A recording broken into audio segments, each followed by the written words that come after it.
ശ്രീജിത്തെ, ഈ അഴിമതി വിരുദ്ധ പോരാട്ടത്തിലൂടെ ഡൽഹി നിവാസികളുടെ മനസ്സ് കീഴടക്കിയ ഒരു നേതാവാണ് അരവിന്ദ് കെജ്രിവാൾ. അദ്ദേഹം പിന്നീട് ഡൽഹിയുടെ മുഖ്യമന്ത്രിയൊക്കെയായി. പക്ഷേ തുടർച്ചയായിട്ട് നിരവധി വിവാദങ്ങളിൽ അദ്ദേഹം ചെന്നുപെട്ടു. ഇപ്പോഴിതാ അദ്ദേഹത്തിനെതിരെ പുതിയൊരു വിവാദം കൂടെ ഉയർന്നിരിക്കുകയാണ്. ഫെബ്രുവരി 17 ഹാജരാകാൻ നിർദ്ദേശിച്ചുകൊണ്ട് കോടതി അദ്ദേഹത്തിന് ഒരു നോട്ടീസ് അയച്ചിരിക്കുകയാണ്. എന്താണ് ഈ പുതിയ വിവാദം? എന്തിനു വേണ്ടിയിട്ടാണ് കോടതി ഈ നോട്ടീസ് അയച്ചത്? എന്തായാലും നമ്മൾ പച്ച മലയാളത്തിൽ പറഞ്ഞാൽ കെജ്രിവാളിൻ്റെ കിളി പോയോ എന്ന് സംശയമുണ്ട്. കാരണം അത്തരത്തിലാണ് അദ്ദേഹത്തിൻ്റെ പ്രസ്താവന വന്നിരിക്കുന്നത്. ഹരിയാന സർക്കാർ യമുന നദിയിൽ വിഷം കലർത്തുന്നു എന്നാണ് അദ്ദേഹത്തിൻ്റെ വിവാദ പരാമർശം. ഈ പരാമർശത്തിനെതിരെ വലിയ വിവാദമാണ് ഉണ്ടായിരിക്കുന്നത്. കാരണം അറിയാമല്ലോ, ഒരു സർക്കാരിനെതിരെ, അദ്ദേഹം ചെറിയ മനുഷ്യനല്ല, മുൻ മുഖ്യമന്ത്രിയായിരുന്നു. പിന്നെ ചേട്ടൻ സൂചിപ്പിച്ചതുപോലെ തന്നെ ഈ അഴിമതി വിരുദ്ധ മുഖവുമായി ഡൽഹി കീഴടക്കിയതാണ് അദ്ദേഹം. കാരണം ചെറിയ വിജയമൊന്നുമല്ല. 2013 തിരഞ്ഞെടുപ്പിൽ അദ്ദേഹം 30-ലധികം സീറ്റ് നേടുന്നു. പിന്നീട് 2015 വരുമ്പോൾ അത് 70-ൽ 67 സീറ്റ് നേടുകയാണ്. 3 സീറ്റ് മാത്രമേ BJP ഒതുങ്ങുന്ന സാഹചര്യം ഉണ്ടായിരുന്നു. പിന്നീട് 0. അത് പിന്നീട് വന്ന തെരഞ്ഞെടുപ്പിൽ അത് അവർ 0ആണ്. ഇനി തിരിച്ചു വരുമോ എന്ന് തന്നെ നാം സംശയിക്കേണ്ടിയിരിക്കുന്നു. പിന്നീട് അടുത്ത തെരഞ്ഞെടുപ്പിൽ അവർ 70-62 വരുന്നു. അങ്ങനെ ഇന്ത്യൻ രാഷ്ട്രീയത്തെ തന്നെ ഞെട്ടിച്ച ഒരു വ്യക്തിയായിരുന്നല്ലോ കെജ്രിവാൾ. കെജ്രിവാളിൻ്റെ ഭാഗത്തു നിന്നാണ് ഇത്തരത്തിലൊരു അനാവശ്യമായ പ്രസ്താവനകൾ വരുന്നത്. ഇത് വലിയ രീതിയിൽ തന്നെ ചർച്ചയാകുന്നു. പ്രത്യേകിച്ച് കുടിവെള്ളത്തിൽ ഒരു സർക്കാർ തന്നെ വിഷം കലർത്തിയെന്ന വലിയ പ്രസ്താവനയ്ക്കെതിരെ ഈ പ്രതിഷേധത്തിന് പിന്നാലെ കോടതിയും ഇടപെട്ടിരിക്കുകയാണ്. കോടതി പറഞ്ഞിരിക്കുന്നത്, ഇങ്ങനെ ഒരു വിഷം കലർത്തിയെന്നൊരു പ്രസ്താവന ഇദ്ദേഹത്തിൻ്റെ ഭാഗത്തു നിന്ന് ഉണ്ടായിട്ടുണ്ടല്ലോ, അങ്ങനെയാണെങ്കിൽ അത് തെളിയിക്കുന്ന രേഖകളുമായി കോടതിയിൽ ഹാജരാകണമെന്നാണ് പറഞ്ഞിരിക്കുന്നത്. അതിൻ്റെ ഭാഗമായാണ് സമൻസ് അയച്ചിരിക്കുന്നത്.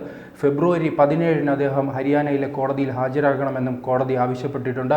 അതോടൊപ്പം തന്നെ ഇതിനെ രാഷ്ട്രീയ ആയുധമാക്കുവാൻ BJPയുടെ ശ്രമം തുടങ്ങിയിട്ടുണ്ട്. കാരണം ഹരിയാന ഭരിക്കുന്നത് BJP ആണല്ലോ. അവിടുത്തെ മുഖ്യമന്ത്രി ഈ യമുന നദിയിലെത്തി ഈ വെള്ളം കോരി കുടിക്കുന്ന ചിത്രങ്ങളും വീഡിയോകളും എക്സിൽ പങ്കുവച്ചിട്ടുണ്ട്. അതോടൊപ്പം തന്നെ ഈ കെജ്രിവാൾ ഉൾപ്പെടെയുള്ളവർ നുണയനാണെന്നും അതോടൊപ്പം കെജ്രിവാളിനെയും അതോടൊപ്പം തന്നെ ഡൽഹിയിലെ മുഖ്യമന്ത്രിയും യമുന നദിയിലെ വെള്ളം കുടിക്കുവാനായി അദ്ദേഹം സ്വാഗതം ചെയ്തിട്ടുണ്ട്. എന്തായാലും കെജ്രിവാളിനെ സംബന്ധിച്ചിടത്തോളം വളരെ കഷ്ടകാലമാണ് മുന്നോട്ട് പോകുന്നത്. അദ്ദേഹം അഴിമതി കേസിൽ അറസ്റ്റിലാകുന്നു. അതിന് പിന്നാലെ 2024 തിരഞ്ഞെടുപ്പിൽ കോൺഗ്രസിനോടൊപ്പം, ഈ പാർട്ടി രൂപപ്പെട്ടതേ കോൺഗ്രസിനെതിരായിരുന്നല്ലോ, കോൺഗ്രസിൻ്റെ അഴിമതി വിരുദ്ധ അഴിമതി. കാരണം UPA സർക്കാരിൻ്റെ കാലത്ത് അറിയാമല്ലോ, നാം എന്തെല്ലാം അഴിമതി, കൽക്കരി കുംഭകോണം, 2G അഴിമതി, അങ്ങനെ നൂറുകണക്കിന്. പിന്നീട് ഡൽഹിയിലും വെള്ളത്തിലും ആകാശത്തിലും അഴിമതി നടന്നു എന്നായിരുന്നു അന്നത്തെ ആക്ഷേപം. ഡൽഹിയെ സംബന്ധിച്ചിടത്താണ് അന്ന് ആ കാലത്ത് ഷീല ദേശിതാണ് ഭരണത്തിലുണ്ടായിരുന്നത്. അന്ന് ഏറ്റവും പ്രധാനപ്പെട്ട കോമൺവെൽത്ത് ഗെയിംസ് അവിടെ നടന്നു. അതിലും വലിയ അഴിമതി ഉണ്ടായിരുന്നു. അങ്ങനെ പിന്നെ പീഡനങ്ങൾ, അങ്ങനെ കോൺഗ്രസിനെതിരായി രൂപപ്പെട്ട ഒരു പാർട്ടി പിന്നീട് അന്ന് ആദ്യമായി കെജ്രിവാൾ മുഖ്യമന്ത്രിയാകുന്നതും കോൺഗ്രസിന്റെ പിന്തുണയോടുകൂടിയാണ്. അന്നത് പുറത്തു നിന്നുള്ള പിന്തുണയാണ്. പക്ഷേ 2024 തെരഞ്ഞെടുപ്പിൽ അവർ ഒരുമിച്ച് മത്സരിക്കുകയാണ്. കോൺഗ്രസിനെതിരായി രൂപീകരിച്ച ഒരു പാർട്ടി BJP എതിർക്കാനായി ഒരുമിച്ച് മത്സരിക്കുന്നു. അത് ജനങ്ങൾ അത് വലിയ രീതിയിൽ അംഗീകരിച്ചില്ല. അതുകൊണ്ടാണ് 0 സീറ്റായിരുന്നു അന്ന് കോൺഗ്രസ് സഖ്യത്തിന് ലഭിച്ചത്, ഈ AAP സഖ്യത്തിന് ലഭിച്ചത്.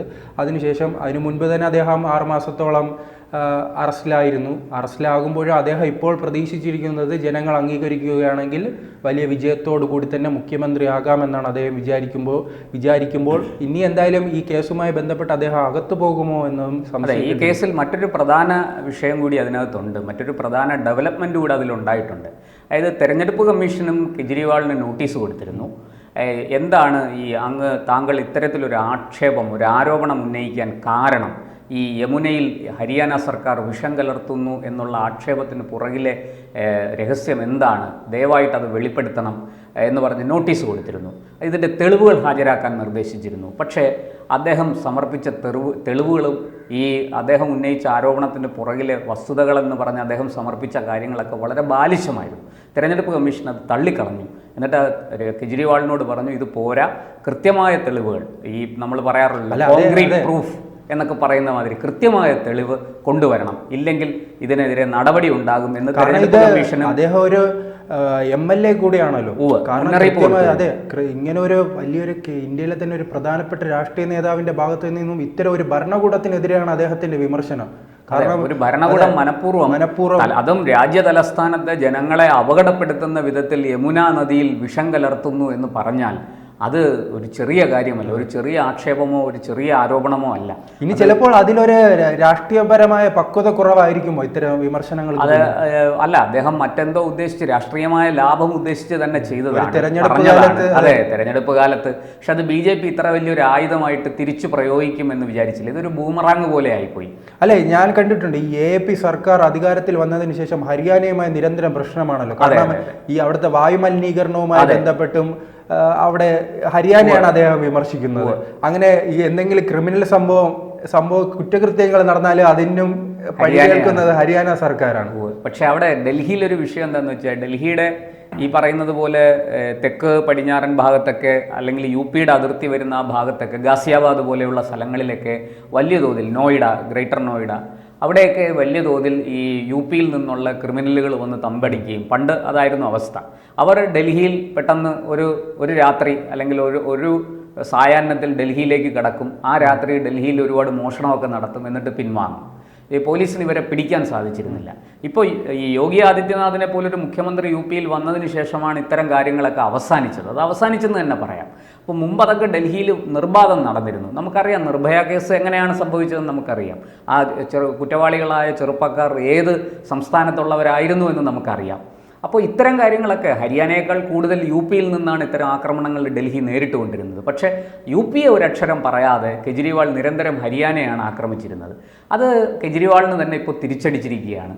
ഈ BJP ഒട്ട് അത് നിസ്സാരമായിട്ട് വിടാനും തയ്യാറല്ല. അവർക്ക് കിട്ടിയ ഒരു നല്ല ആയുധമാണ്. കാരണം ഡൽഹിയിൽ ഈ തെരഞ്ഞെടുപ്പിൽ BJP വലിയ പ്രതീക്ഷയോടെയാണ് കാണുന്നത്. എനിക്ക് തോന്നുന്നു മുൻ തെരഞ്ഞെടുപ്പുകളിലൊന്നും ഇത്രയും വലിയ പ്രതീക്ഷയില്ലായിരുന്നു. കാരണം തീർച്ചയായിട്ടും വലിയ രാഷ്ട്രീയ പ്രാധാന്യം BJP കൊടുക്കുന്നു. കാരണം അവർക്ക് ഡൽഹിയിൽ ഉയർത്തി കാണിക്കാൻ ഒരു മുഖ്യമന്ത്രി സ്ഥാനാർത്ഥി അല്ല, അത് വലിയ തിരിച്ചടിയാണ് BJPയെ സംബന്ധിച്ചിടത്തോളം. വലിയ പ്രധാനപ്പെട്ട തിരിച്ചടി ഇപ്പോഴും നിലവിലും ഒരു മുഖ്യമന്ത്രി സ്ഥാനാർത്ഥിയെ അങ്ങനെ നോക്കുമ്പോൾ രാഷ്ട്രീയ നിരീക്ഷകർ എല്ലാവരും പറയുന്നത് ഈ കെജ്രിവാളിനൊരു സാധ്യത, AAPക്ക് മുഖങ്ങളുണ്ട്. ഇപ്പോൾ ഒരു അതിശി മുഖ്യമന്ത്രി കെജ്രിവാൾ ഉണ്ട്, മനീഷ് സിസോദിയ ഉണ്ട്. അങ്ങനെ അവർക്ക് ഒരു ഡസനിലോളം നേതാക്കൾ മുഖങ്ങൾ യുവതലമുറയിലെ ഉയർത്തി കാണിക്കാൻ. അതെ, അങ്ങനെ പല നേതാക്കളുമുണ്ട്. പക്ഷെ BJPക്ക് അങ്ങനെ ഒരു മുഖം ഡൽഹി മുഖ്യമന്ത്രി സ്ഥാനത്തേക്ക് ആ കസേരയിൽ ഇരുത്താൻ പറ്റിയ ഒരാളെ മുമ്പോട്ട് വെക്കാൻ BJPക്ക് ഡൽഹിയിൽ സാധിച്ചിട്ടില്ല.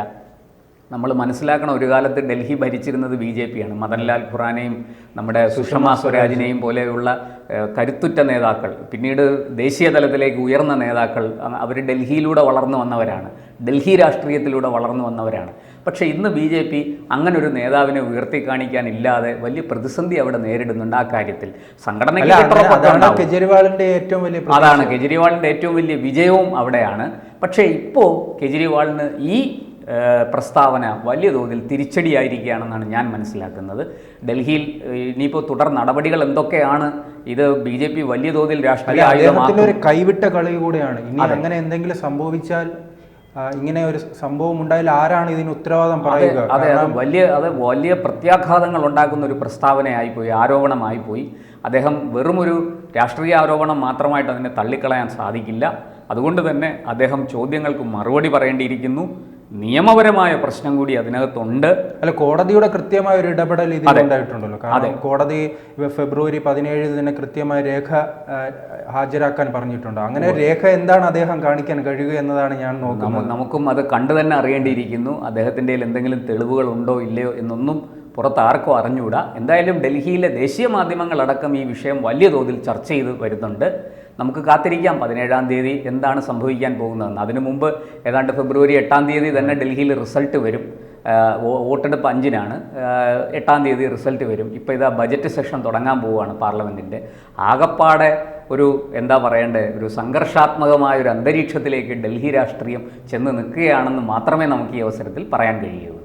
കൂടുതൽ വാർത്തകളും വിശേഷങ്ങളും നിങ്ങളിലേക്ക് എത്താൻ ABC മലയാളം സബ്സ്ക്രൈബ് ചെയ്യുക, ബെൽ ബട്ടണും അമർത്തുക.